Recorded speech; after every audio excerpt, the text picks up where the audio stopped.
Bienvenue ici à Mons, en Belgique. TV5 Monde, partenaire de Mons, capitale européenne de la culture 2015. Bonjour Yves Vasseur. Bonjour. Vous êtes le commissaire de ce grand événement qui se déroule en ce moment, alors que se déroule aussi le Festival du film d'amour, festival international. On voit des affiches autour de nous qui le rappellent. Ça veut dire que c'est foisonnant ici ce qui se passe en ce moment.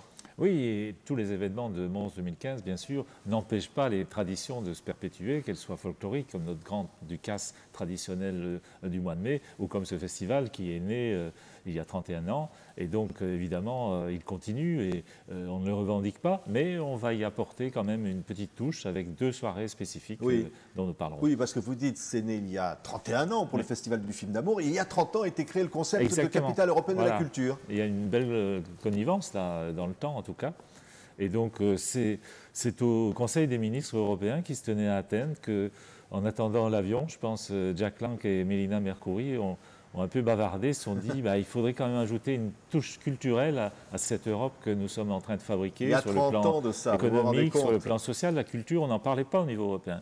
Et donc, Mélina a eu cette idée qui est devenue fabuleuse et qui s'est bien développée, de créer, à l'époque, c'était une ville culturelle européenne, et puis c'est devenu une capitale européenne de la culture. Et donc, c'était bien normal qu'on rende hommage à cette initiative. Et comme elle est actrice de cinéma, on a pensé faire ça dans le contexte du festival. Donc vous avez consacré une soirée entière à Mélina Mercouri. Voilà, et la ville fait fort puisqu'on va inaugurer une avenue Mélina Mercouri.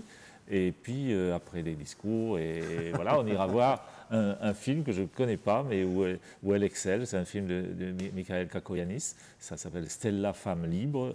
Et voilà, je vais le découvrir. Ne me demandez pas d'en parler. On va le découvrir ensemble, voilà. Ça sera formidable. Mais elle sera donc à l'honneur. Yves Vasseur, je voudrais qu'on voit ces images extraordinaires qui ont été la fête d'ouverture. Alors, vous vous attendiez à ça, vous aviez prévu quelque chose d'énorme, mais là, quand même. Hein. Là, ça a dépassé toutes nos espérances, et c'est vrai que j'étais sûr que ça allait le faire parce que les équipes avaient travaillé d'arrache-pied, mais on est tellement dans des contingences, des paramètres extérieurs, de météo, de foule, de mouvement, de ceci, de cela. On était aussi, il faut le rappeler parce que je pense que ça a donné un effet magnifique. On était juste dans la semaine qui a suivi ces événements affreux, terroristes, en France et en Belgique aussi. Je démarre la série des interviews le matin, on annonce qu'on annule un festival de cinéma tourné à 30 km d'ici parce qu'il y a des menaces. Et donc, vous n'avez pas hésité à maintenir tout ça quand même. Non, parce que je savais qu'il fallait donner une réponse à tout ça. Et la réponse, c'est les Montois qui l'ont donnée.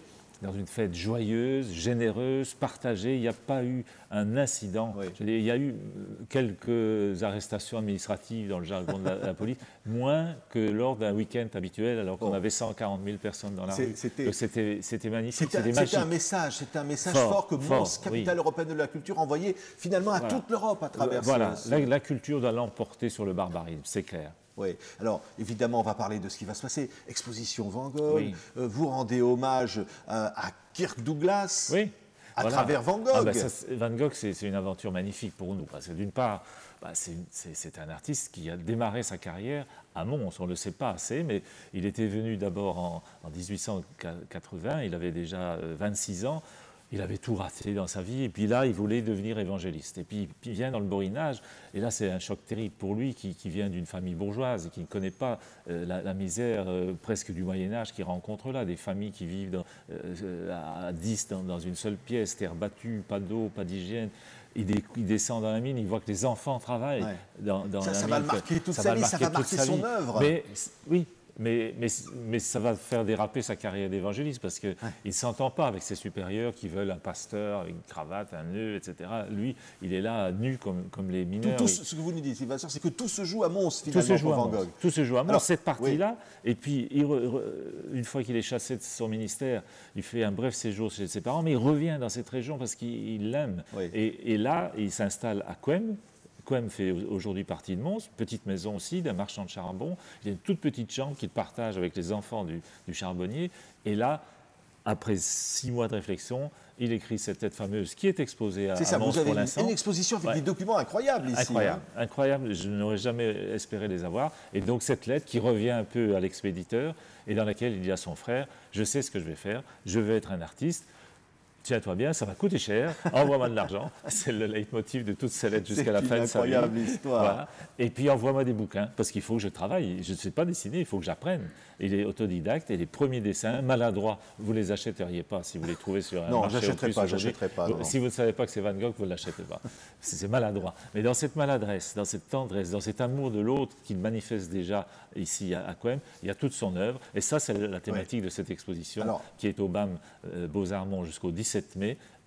Van Gogh, la naissance d'un artiste, parce que dans ces quelques dessins qu'on a sauvegardés de cette époque, il y a déjà toutes les thématiques qu'il va tirer jusqu'à la fin de ses jours. Alors, on parlait de Kirk Douglas. Et puis, vous projetez ici la version restaurée en première mondiale du film, avec Kirk Douglas interprétant Van Gogh.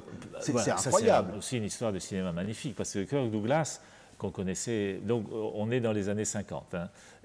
Il a découvert la biographie romancée de Van Gogh par Irving Stone. Il achète les droits lui-même, parce qu'il sent que ça, c'est un rôle pour lui. Qu'il va pouvoir sortir de son registre de caïd et de cow-boy pour faire autre chose. Et il a envie, vraiment, son idée, c'est d'avoir l'Oscar. Et alors, il va tourner ici. Et donc, il obtient l'accord de la Metro-Goldwyn-Mayer pour faire le film, mais il exige, avec Minelli, qui est pressenti comme réalisateur, que les tournages se fassent en extérieur, là où ça se passe. Donc, il a voulu Mons. Vous êtes partenaire avec la Tchéquie, avec la ville de Pils, qui fait de la bonne bière aussi, comme vous. Mais vous allez aussi rendre hommage au cinéma, à la Tchécoslovaquie, etc. Donc aujourd'hui, on peut dire que l'art contemporain va marquer encore les festivités jusqu'à la fin de l'année. Oui, bien sûr, parce que là, on parle d'art de tradition autour de Van Gogh, de Minelli, mais évidemment qu'on fait la place aux artistes d'ici et aux artistes contemporains. Il y aura des grandes expositions d'art contemporain cet été, notamment dans des lieux magnifiques qu'on va vous faire découvrir, avec des parcs où il y aura des œuvres sculpturales, une exposition consacrée à l'art sculptural chinois, avec des œuvres qu'on n'a jamais vues en Europe, et puis une autre avec 20 artistes du monde entier qui vont décliner leur vision de la ville. Parce que Mons 2015, c'est aussi une envie de dire, avec les jeunes, notamment avec les habitants, les habitants, qu'est-ce que c'est une ville au XXIe siècle? Vers quoi on veut aller? Vous allez même décliner le thème de la Renaissance. Et puis c'est vraiment une Renaissance, on peut le dire. Le 4e trimestre avec la Renaissance, dans les deux sens du mot, historique, parce qu'il y a des personnages magnifiques qui ont vécu à Mons à la Renaissance, qui étaient des Européens avant la lettre. Je pense notamment au musicien